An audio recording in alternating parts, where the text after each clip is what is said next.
On today's Newsmakers, things are looking dire for religious minority groups inside Syria. We're going to break that down today with Joel Veldkamp from Christian Solidarity International. We're also going to talk about the death and the killing of a pastor there in Syria. Lots to discuss. With no further ado, here is Joel Veldkamp. Joel, appreciate you joining me today. There's a lot happening in Syria, and we've had you on a number of times to cover sort of the trajectory of what has been happening there with regime change. And you obviously have this new president, Ahmed al-Sharaa, who is a former al-Qaeda member and a former extremist. And we use the word former because we've been sort of taking him at his word that he's going to respect minority groups. And it seems right now we have a situation where the government is not quite making good on that. What is happening right now, or what has been happening when it comes to religious minorities there in Syria? Yeah, Billy, the last week, starting July 13, has really been one of the worst weeks of the entire Syrian civil war, to be honest. There is a region in southern Syria called Suwaida, where the majority of the people living there belong to a religious minority group called the Druzes. And the Druzes have their own militias. They've been controlling their own security ever since the Assad regime collapsed in Syria in December. And in the last week, President al-Sharaa, the new president of Syria, sent his forces to Suwaida to try to occupy the region, to try to take it over. And when they entered the towns of Suwaida, they started killing people and looting people's houses. And it was very clearly religiously driven violence. They were shouting Allahu Akbar, the troops of the new Syrian government. They were calling Druzes infidels, kuffar. They were calling them pigs. I saw some horrible videos I wish I hadn't seen. There's one where government forces go into an apartment and find some Druze men and force them to jump off the balcony of their apartment. And as they're jumping, they shoot each one and then shout Allahu Akbar. So very clearly, this is ideologically driven violence against non-Muslims. And as your viewers and listeners will know, this is not the first time this has happened in the last few months. In March, the Syrian government organized the massacre of between 1,000 and several thousand members of another religious minority group, the Alawites. So President al-Sharaa continues to say in public the right things, but it's getting more and more ridiculous to take him at his word for anything. Well, and then the natural next question, right? You have these minority groups that we're talking about. And then you have Christians, and there have been a lot of questions about what will happen to Christians in this dynamic. Let's talk a little bit about that. Are we seeing any sort of restriction on Christians in particular? We know they're going after other minority groups. And we'll get into the fact that there was an evangelical preacher who was killed. We'll talk about that in a moment. But in a general sense, is there a structural attack on Christians that we're seeing yet in Syria? Not yet. And the Syrian government seems to know that that would provoke a really big reaction from Europe and from the United States. And right now they really need development aid from the United States and from Europe, even to make the country work. So they're holding off on the Christians for now. But our friends in Syria tell us that daily life is getting a lot more uncomfortable for Christians. The government has banned most kinds of swimwear at the beach. The women have to cover themselves completely. The government is cracking down on the sale of alcohol, which of course is something that Christians tend to do in Syria as opposed to Muslims. And security forces on the street in Syria are mostly former members of this terrorist group called HTS, which was once al-Qaeda's affiliate in Syria.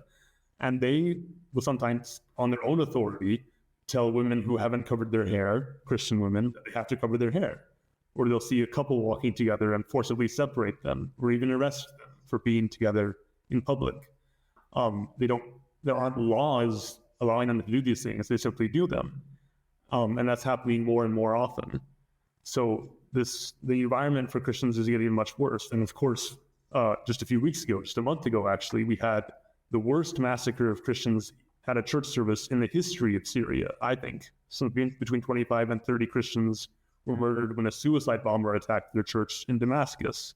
And President al-Sharaa refused to call the victims of this attack martyrs.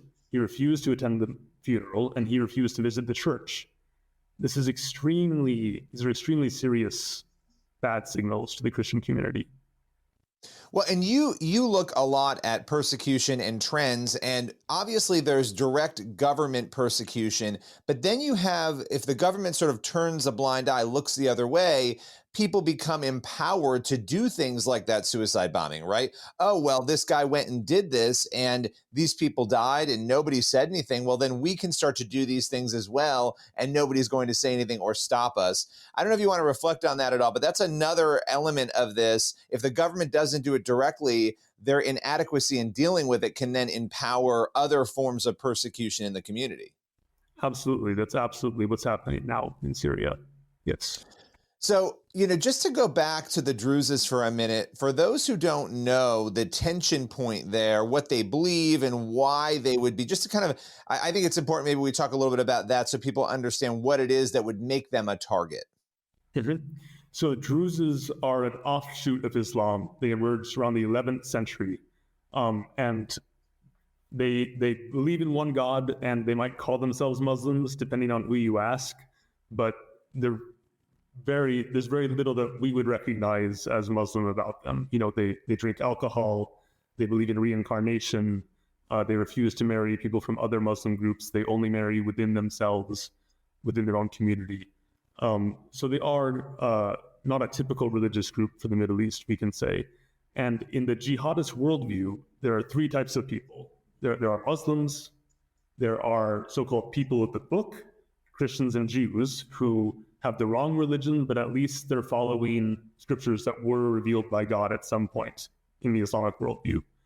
But Druzes and Alawites are the third category. These are either pagans or heretics. These are people who have rejected the truth, who are not following any divine revelation. And in the jihadist worldview, these are people who can and should be killed and enslaved. And that's why throughout the Syrian civil war, we saw the worst violence for jihadists against Alawites and Druzes and Yazidis in Iraq, another group that fits into that category. So that is what's underlying this sort of extreme violence against Druze civilians when government troops go into their towns. That's really helpful for the context to help people understand why this might be happening. Now, another story that I know CSI has covered is this evangelical pastor. He was the pastor of Good Shepherd Evangelical Church, and his name was Khalid Mazhar. What do we know about this? I mean, this is a pretty shocking story of his murder. We're still putting together the details on what exactly happened, but we know that Pastor Khalid Mazhar was attacked by armed fighters sometime last week in Sueda city. He and his wife and his children and several other of his relatives, 12 people in all, were all killed. And there's a 13th person who survived only because they thought that she was dead, basically. And this, again, the Druzes were the main target here, but this is something that we saw as well in March during the massacres on the coast, is that when these government fighters go into a place and start killing all the Alawites or killing all the Druzes, sometimes they kill Christians as well. If they come across a Christian, that happened in March and apparently happened now. So this violence is not something that can be restricted to one community. It's going to spread, and it's going to affect Christians as well.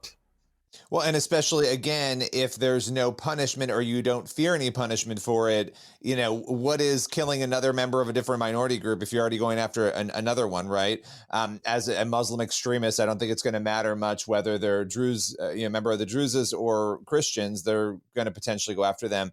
How can people be praying right now for Syria? I mean, there's so many different elements from the government level down to the people in these minority groups.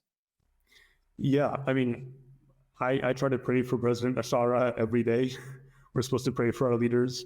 And if he were to have a change of heart, that would really make a big difference in Syria. But we also need to be praying, I think, for the leaders in the United States. For some reason, President Trump and his administration have really put all their chips on Ashara, on this former al-Qaeda commander. The reason the attack stopped last week is that Israel started bombing Damascus, started bombing Syrian government forces and force them to retreat.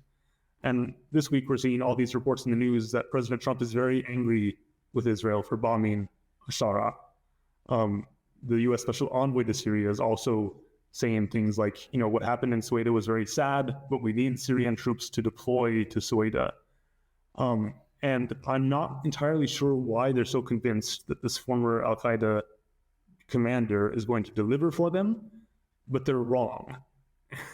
And we need them to come to that realization sooner rather than later. If the Druzes are going to be safe, if Christians are going to be safe in Syria, we need accountability from President Ashara for these atrocities. Well, and if Ashara needs things from America and other nations, there's some sway there then as well. This is the same issue with Nigeria that we've talked about when, we have the ability and the sway and the power to move things. And when I say we, I mean America, then America should be doing those things to protect these minority groups. Where can people go to get more information on these stories? I know CSI does a great job of updating and writing. Where can they go to do that? It would be great if you could visit our website. It's www.csi-usa.org. We'll have updates there about Syria, also different ways you can engage with our ministry and support persecuted Christians around the world. Well, I so appreciate you taking the time and joining me today, as always. Thank you, Billy. That's all for today's Newsmakers. Make sure you head on over to the CBN News YouTube channel and cbnnews.com for more of the news you need to read. We'll see you again tomorrow.